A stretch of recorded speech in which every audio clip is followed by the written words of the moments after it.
श्री कृष्ण कन्हैया लाल की जय।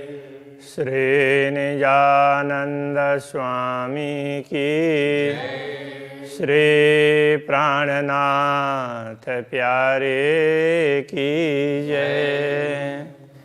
महामत कहे महबूब की जेते अरस सुरत सो सब बैठी कदमों तले अपनी ए निश्वत अपनी निश्वत। श्री कृष्ण कन्हैया लाल की। यह 22वां प्रकरण, ये भी श्री राज्य के श्रृंगार का ही वर्णन का है, किंतु इसमें श्रृंगार को समेटने का प्रयत्न किया है, इसलिए श्रृंगार कलश इस प्रकार दिया।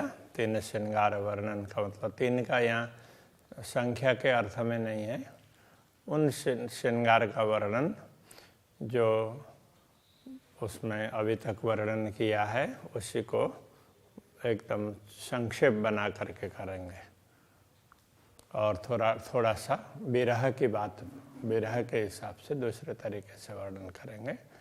तो ये समझा रहे हैं, क्यों वर्णो हक सूरत अवलों कहीं न किन।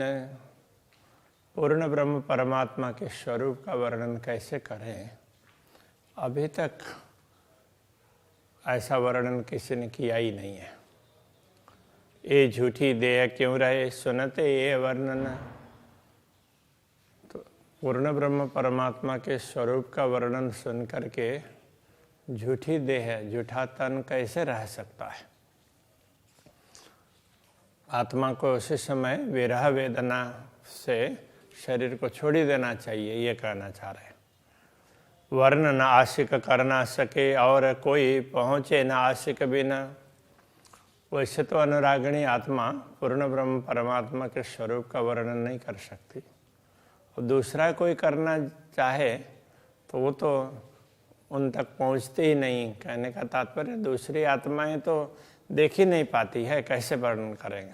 तो इसलिए आशिक अनुरागिनी के बिना तो पूर्ण ब्रह्म तक दूसरे पहुँच ही नहीं सकते। हक जाहिर क्यों हो वही देखत ही उड़े तन।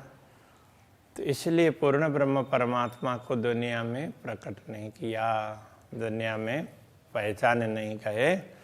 देखता ही उड़े तना, उनको कोई देख भी ले किसी भी तरीके से तो वर्णन करने तो बात दूर रही, देखते ही तो उनका शरीर तो टिकेगा ही नहीं, तो इसलिए बोल ही नहीं पाएंगे। हक देखे वजूद ना रहे ज्यों दारू आग से उड़ता। पूर्ण ब्रह्म परमात्मा के दर्शन होते हैं तो फिर शरीर टिकता नहीं है, टिक भी गया तो अवाक रह जाता है। ज्यों दारू आग से उड़ता, जैसे यहाँ पर दारू कह रहे हैं बारूद वगैरह विस्फोटक पदार्थों को। जैसे विस्फोटक पदार्थ है तुरंत आग लगते ही वो विस्फोट हो जाता है, तो इसी प्रकार प्रेम की आग लगने लगेगी तो उस समय पूर्ण ब्रह्म को देखते ही तो वो शरीर छूट जाएगा। यों वाहे दत्त देखे दूसरा पाव न पाव पल अंग ना टिकत। दूसरा है दूसरे चरण, चौथे चरण के साथ में मिलकर अर्थ समझाएगा। इसलिए पूर्ण ब्रह्म परमात्मा के दर्शन तो ब्रह्मात्मा ही कर सकती है। वाहिद अद्वैत आत्माएं वही कर सकती है। तो दूसरी आत्माएं पाव पल अंगना टिकत। दूसरी आत्मा तो एक पल के पांव भाग चतुर्थ अंश पर्यंत भी शरीर में टिक नहीं पाएगी, इसलिए उनसे तो कुछ बोला ही नहीं जाएगा। एक तो दर्शन होना ही मुश्किल है, हो भी जाए तो भी बोला नहीं जाएगा।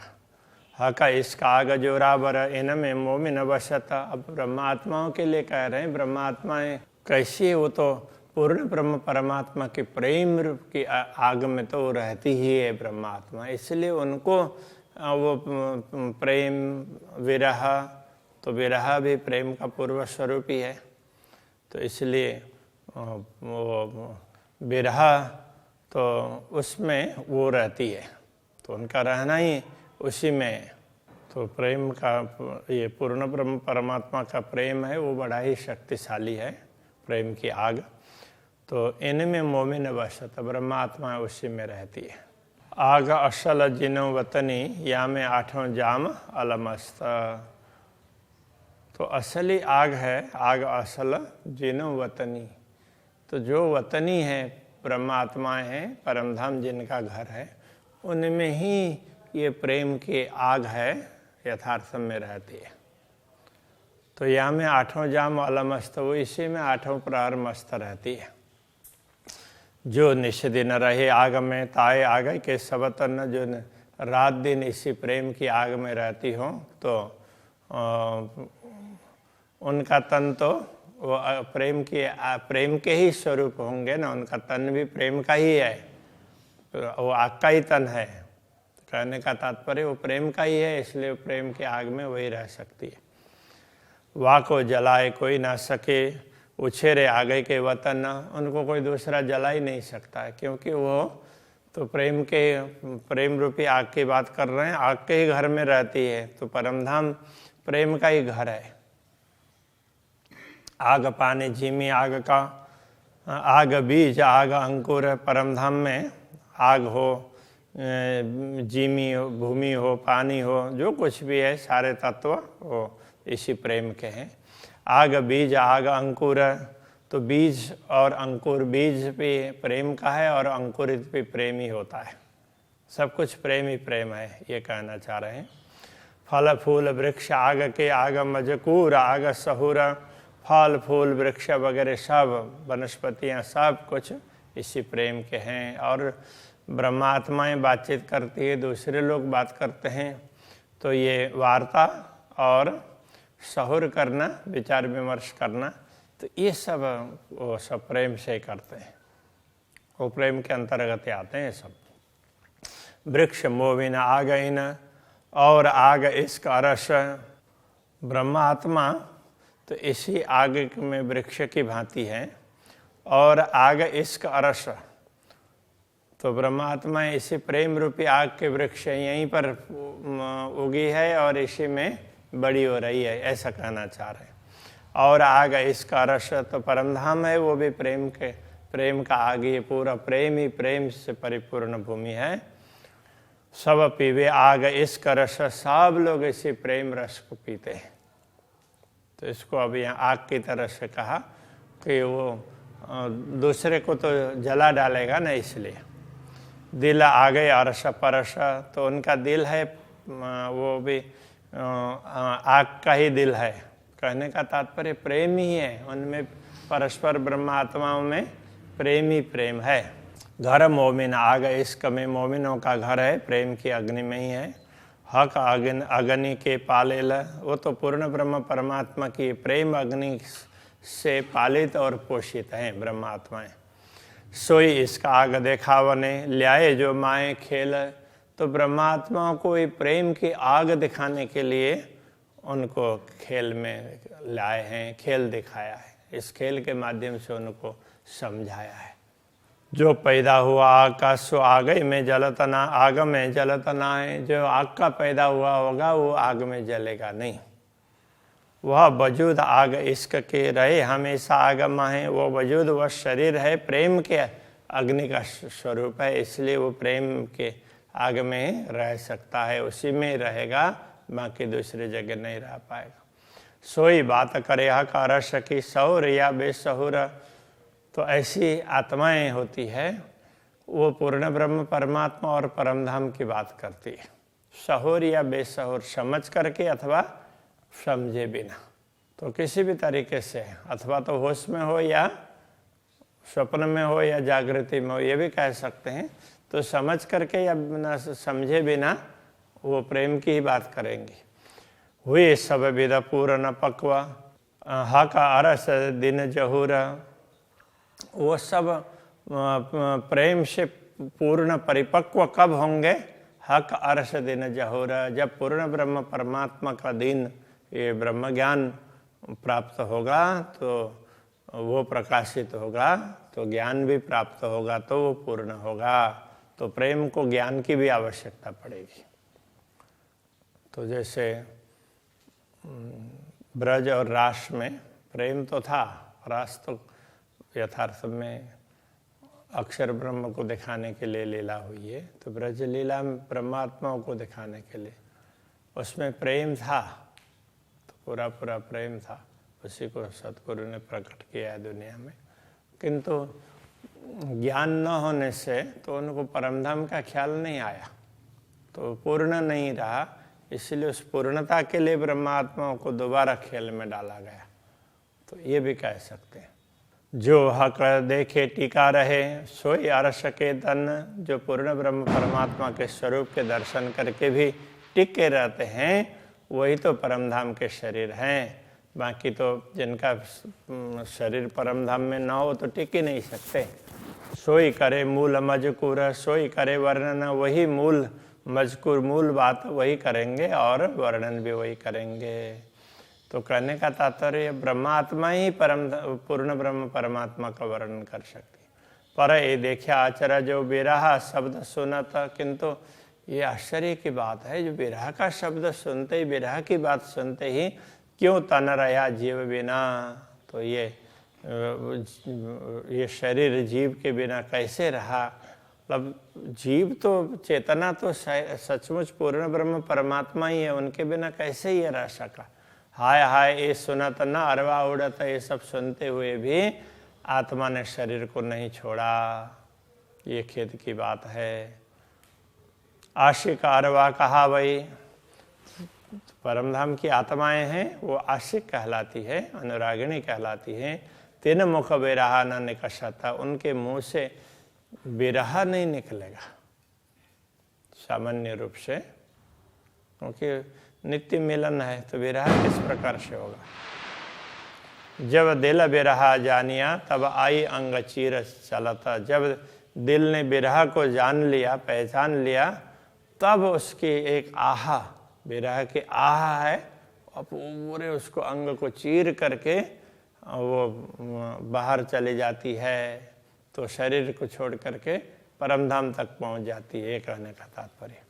ये हंसी कराई हुकुम में इश्क दिया उड़ाए, तो ये सब हंसी कराई श्री राज्य के आदेश ने कि ब्रह्मात्माओं को तो अक्षरातीत धामधनी का विरह तो वो सहन ही नहीं कर सकते, शरीर टिकेगा ही नहीं, किंतु विरह का भी अनुभव करवाया और शरीर को भी टिकाए रखा, यहाँ से करवाई।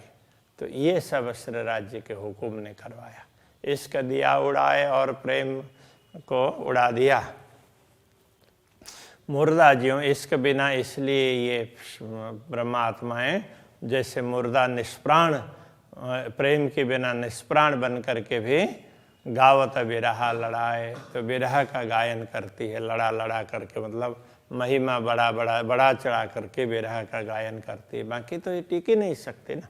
कबू अरस रुए ऐसी ना करे जैसी हमसे हुई इन बेरा। परमधाम की आत्मा कभी ऐसा करती ही नहीं है जैसा हमसे इस बार हुआ है। अरस रूहों को विरह रसे हुए बेशक न लैया घेरा। परमधाम की आत्माओं को विरह के रस ने, विरह के रस से परमधाम की आत्माएं संदेह रहित बन गई है, फिर भी तो उसके अंदर घिरी ना रही। तो ऐसी परिस्थिति है, श्री राज्य के आदेश ने ही बना दिया। चरण तली की जो लीकें अब वर्णन कर रहे हैं, तो श्री राज्य के चरण तल के वो रेखाएं हैं, तो वो कैसी है। सो एक अली का न होए वर्णन, तो उनकी एक रेखा का भी वर्णन नहीं हो सकता है। तो मुख से चरण क्यों वर्णन हो, तो मुंह से चरण का वर्णन कैसे हो सकता है। जो नूर जमाल का तन, जो पूर्ण ब्रह्म परमात्मा का स्वरूप है, तो उसका मुंह से ऐसे वर्णन कैसे होगा। इन चरणों वेद क्यों कहूँ नाजुक निपट नरम। ये चरण कैसे हैं, उनकी बात मैं क्या करूँ, ये तो अत्यंत कोमल हैं और बड़े ही नवीन लगते हैं, कच्चे लगते हैं। ये वर्णन करते इन जुआ हाय हाय उड़त न अंग बेशर्म। अब ऐसे दिव्य स्वरूप का वर्णन करते हुए, तो ये निर्लज्ज शरीर है, वो उड़ नहीं रहा है, तो ये छूट नहीं रहा है, छूटना चाहिए। चरण के त्यों मुख थे जो निरखती थी निस दिन। तो रात दिन इन्हीं चरणों के दर्शन किए हैं, इसीलिए इसके वर्णन कर रहे हैं। सो समय याद न आवई, क्यों न लगे कलेज अगे न, वो समय अभी तक याद नहीं आ रहा है। मूल मिलाव में बैठ कर के धामधनी के समक्ष उनके चरणों के दर्शन होते रहते थे, अब वो समय याद नहीं आ रहा है, वो घड़ी। चरण अंगूठे चित्त दे नयन निरख देखती ज्योत, चरण के अंगूठा में चित्त दे करके अपने नयनों से उसकी ज्योति को देखते थे। नजरों निमख न छोड़ती हाय हाय, सो अब लो बिना रोता, अब नजरों से एक क्षण भी उन चरणों को देखने से छोड़ने का मन नहीं होता था। अब यही आंखें, बड़े खेद की बात है, तो इनसे अभी तो उसमें अश्रु के रूप में रक्त भी नहीं निकल रहे हैं, तो ऐसे ही पानी ही निकल रहा है। नैनो अंगुरियां देखती कोमलता हाथ लगाए, तो श्री राज्य के नयनों से श्री राज्य के अंगुलियों को, चरणों के अंगुलियों को अपने नयनों से अपने दृष्टि उसमें डाल करके देखते थे। कोमलता हाथ लगाए और उनकी कोमलता को मनो हाथ से स्पर्श करके देखते हुए इस प्रकार अनुभव करते थे। सो मेरे नयना नाम धराए के, आज वही मेरे नयन हैं, इन्होंने नाम भी वही नयन ही रखा है, किंतु ये इस देह के नयन हैं, इसलिए हाय हाय जल बल क्यों ना जाए। तो वो नाम तो वही है नयन, किंतु आज जल क्यों नहीं रहे हैं, जल बल करके भस्म हो जाना चाहिए था।